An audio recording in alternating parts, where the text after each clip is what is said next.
In this episode of Croc Diaries, school's in for the Australia Zoo crocodile handlers. Danger runs through the night for the team. Here we go. And wild boys get their wild Crocs. Here we go, our lives are on show. Working at Australia Zoo. They say you gotta watch your step while you were hanging with the reptile, but that's all I wanna do. It's animal life, it's easy to see. You bring out the animal inside of me. It's animal life, and I can't wait to get back to nature here at Australia Zoo.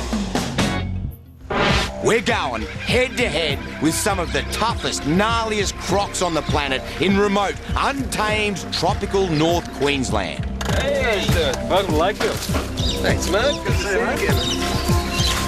Mark? There you go. How are you, mate? Good to see you. Hey, Ugly, Stewie. How are you, mate? Not bad. I've been capturing and rescuing crocodiles all my life.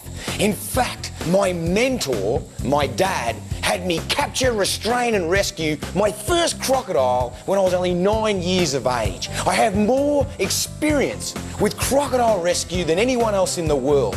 And now I have established the International Crocodile Rescue Unit.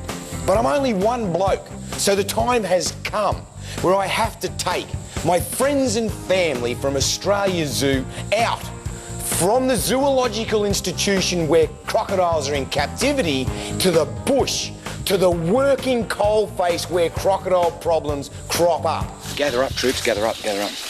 Okay. Here it is. It's crunch time. Team members will emerge as leaders in their own right, directing the capture of hard-hitting saltwater crocodiles. And helping me teach them is Dr. Mark Reed from the Queensland Parks and Wildlife Service. We're using two types of traps baited with old meat. There's my own soft mesh creation and a floating aluminium design. Perfect. They're all set, ready to go. To have a fair income crocodile capturing experience, my team have to learn both my new and my old capture techniques. Crocodiles are one of the most clever animals on the face of the earth. They've had to be. They've been here for 160 million years, so they're very clever. Some crocs will understand the floating aluminium traps and will only be caught in my soft mesh traps. So you've got to learn both types to be a successful crocodile trapper.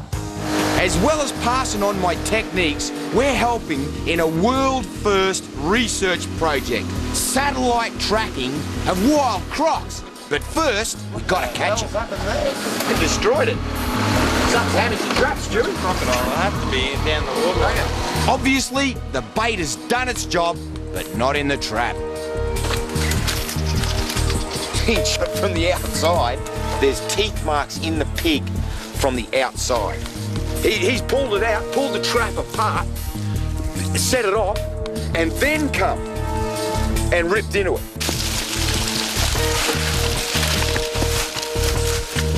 And the teeth marks there. Absolutely sensational. Look at that. My soft mesh traps have worked perfectly, hundreds of times before. What I like about them is they're easy to transport and, most importantly, no hard bits to injure the crocs. The croc grabs the meat, the weight drops, and the net wraps him up safely.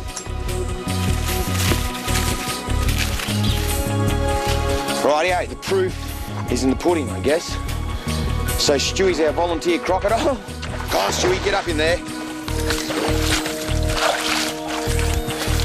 Okay. So you need to hit it like a crocodile though, mate. Hit it. Woo! That trap worked well. That trap works a treat, doesn't it? All right, our first croc, and he's trapped in one of the aluminium floaters. So what I've got to do is just carefully slip into the water, secure the gate so there's no chance of escape. Little ripper, but a floating trap's not as secure as being wrapped up in soft mesh. This is incredibly dangerous. There could be another croc attracted by the bait or all the commotion. You don't want to go in the water in croc country without good reason. But crocs are so smart, there's a chance this bloke will figure out the sliding door and get out. Okay, he's not going anywhere, and we'll come back to finish the job in the morning. All right, job done. Let's go to Cow Power. One in the box and more traps to check.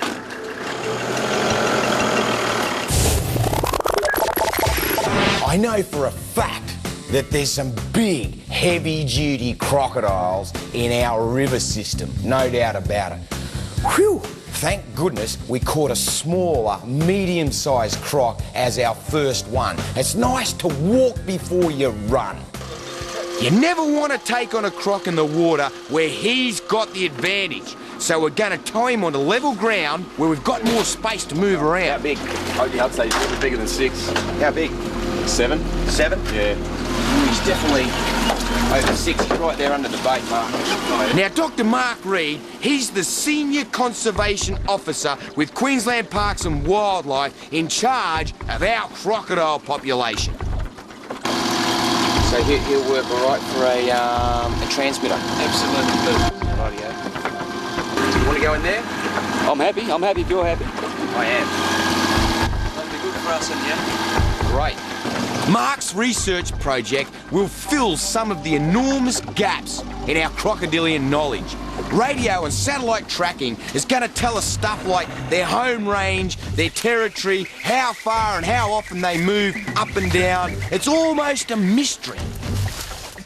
These crocs around 6 or 7 feet are real snappy and they're fast as greased lightning, but not as powerful as the big blokes. As for now, school's in. The whole team has to absorb every detail of what I'm doing. That's legitimately Steve. Well, I want to get it right in the back of his head, this one. There. 12 mil. The size of the rope depends on the size of the croc, plus the croc's attitude. This one's pretty grumpy.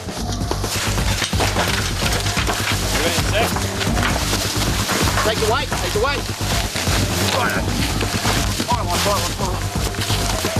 Righto, Toby, where's your cord, mate? The crucial information my blokes need here is the safe way to control the deadly force of the jaws and the teeth. To the bottom jaw.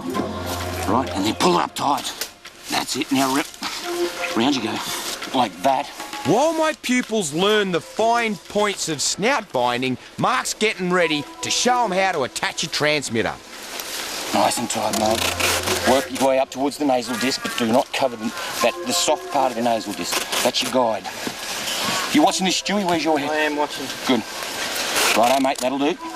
Okay, now, we need a pressure bandage. That's the radio receiver, ready to pick up signals from the croc. Take your time, guys, take your time, plenty of time. As well as bringing the team up to speed on radio tracking, they'll learn Mark's technique with local anaesthetics for big crocs, plus a heap of other handling tips, including how to determine their sex. You can't just tell for certain while you've got them roped up. You have to examine them. Straight up. There we go. That's middle finger's the best one, and you simply just spread the cloaca a little bit and poke the finger in. Anyone guessing? I'm going female. Girls. I'll go boy. male. Well, guys, it's a boy. It's a boy! Okay, pick a name. Squirt. Cow Power. Cow Power. Cow Power it is. Okay. That's the name of the location where we caught him, and now we've got to record all the vital statistics. 2 4's 8. Yeah. So that's 2 4 5's 8 foot 2 inches. Yep. 8 foot 2 inches. Woo! I'll program the frequency into my receiver here. Lovely. Then there's the local anaesthetic where we want to put the transmitter on. I've got an unsheathed needle, guys. And what you do here is you do multiple administrations of the local.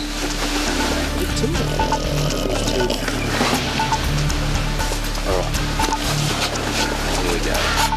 The bony plates at the back of the croc's skull make a solid anchor point to wire on the transmitter.